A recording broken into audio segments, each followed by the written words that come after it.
Ngiphinde ngibingelele ababukeli bomkhanya kude TV kusawuyena uSithembiso Pro Ndlovu ugatsheni babenye out. Nje ukucacisa nje amayelana lento yokuphakama ejele because I think yenye yezinto engitraumatizile because la ngizokhuluma ngokwenzeke kimi. So yenye yezinto ngempela ethi mayenzeka ngempela ayijwayeleki leyanto ayijwayeleki cause firstly into ohlezi ungekho ready for yona as much as wazi ukuthi isuyingenzeka noma yini but it really affects you uma beseyizokwenzeka nje phambi kwakho because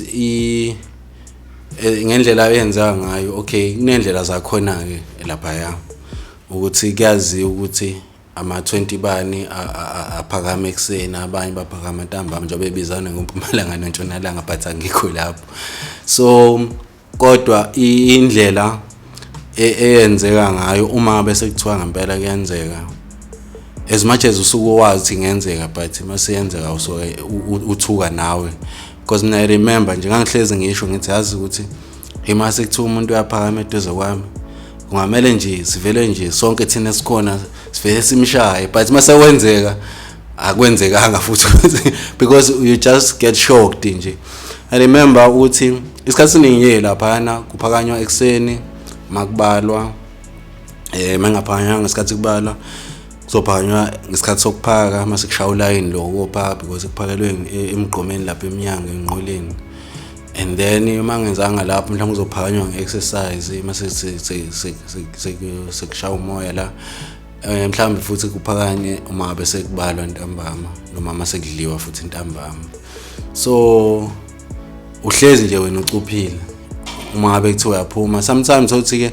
akuzophakanya ngalezo ikhathi uzothi khanja mhlawumbe kiwe esibhedlela kanti nihamba nomuntu ozophakama la ngenxotheni uyifunela i-attention yakhe kwi-gang yakhe asuke nayo uzophakama ngawe nisendleleni esibhedlela nisendleleni mhlawumbe esontweni noma niya kuma social worker no to whatever activities so yinto nje leyana eyenzeka noma ikuphi nje within ijele but I remember this one time sase siyophaka emini nje so siyafika ke siyahlala ke sima sithokufola ngolimi lasejele feni kuqe lapha na nga 55 and then mina I was at the back ngifole khona so ngiyambona lo mfethu umile la ngemva kwethu thina sophaka yena umile but kuba ukuthi nje hayi sirelaxile semini ukhona nje abafethu omunye ungapha la kumina mina la abasukumela abaphambili bahamba uphaka kuthi mabe sekuzosukuma mina sekulele lo line wethu avela sisuke lo mfethu eyisivinini avele afike akwa for a moment I didn't know what kwawenzakalani because I was shocked nje ukuthi hayibo bayalwa yini amgwaze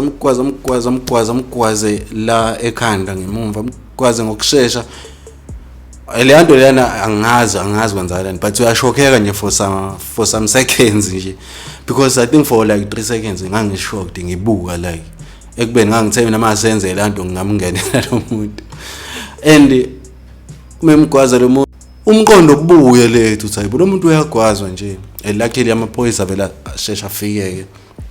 ambambe kadile naye and then igazi yeswe seliphumela ke lapho and ufanele wazi ukuthi ngesikhathi kwenzeka yonke lento ahlahle thina sisuke ngoba ngithi phela mongayishaya inombolo kuthiwa impatha so thina ke esiyimpatha ngolimi la kodwa mina bengibatshela abade ngihlala nabo ukuthi ibona impatha ngoba bakulento so kufanele thina siyimpatha ke sibaleke ke and then because awazi phela maqedwe ukugwaza lo usuke ngasangagwaza nawe so kumele ukuthi ubaleke so kunje make wathi budu kobaleka wonke umuntu and then after that enze lento ayenza lo muntu so ukuyinto nje evele ithuka ya traumatizer ukubona le nto enzeka live because lo muntu osuyekwazi usuyengenzile lutho at some point ke kugcina sekugwazwa nesho namaphoyisa. And I once witnessed into wakungathi movie, kwangathi movie ngibuka leyanto kugwazwa amaphoyisa. And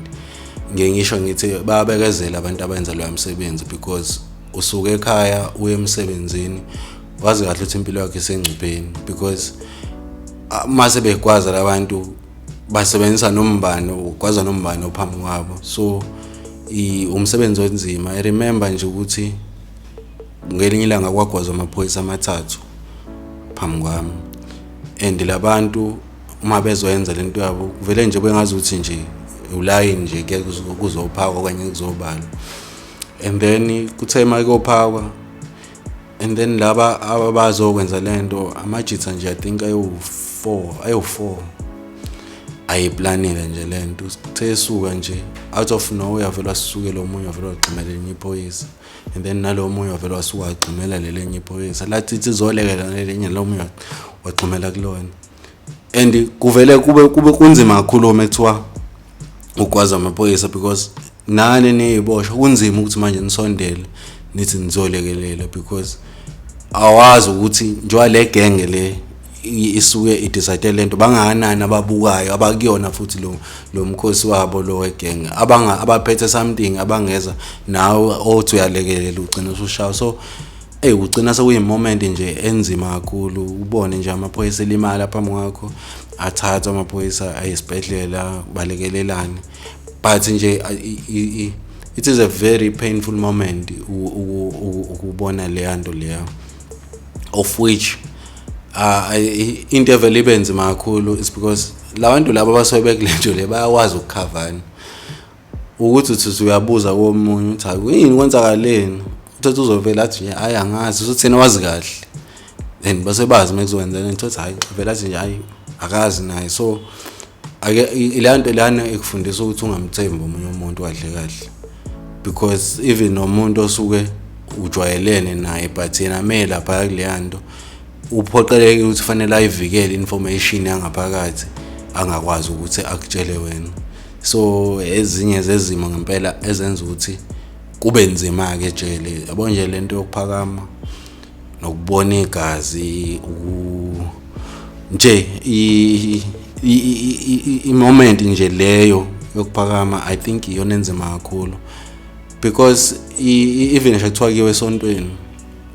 I remember nje this one time saphuma esectionini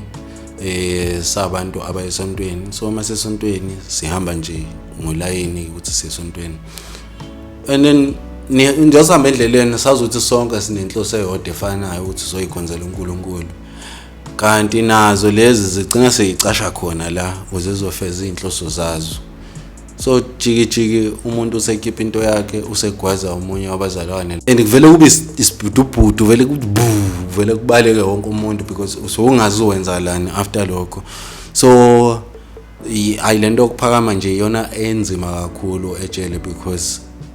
firstly usungazi izokwenza kubani, ingenzeka kuwena, ingenzeka komunye oseduze kwakho, ingenzeka even ephoyiseni kuma staff asebenza ngaphakathi. So nje enye izinto eyenza ngempela ukuphila ejele kube nzima kakhulu.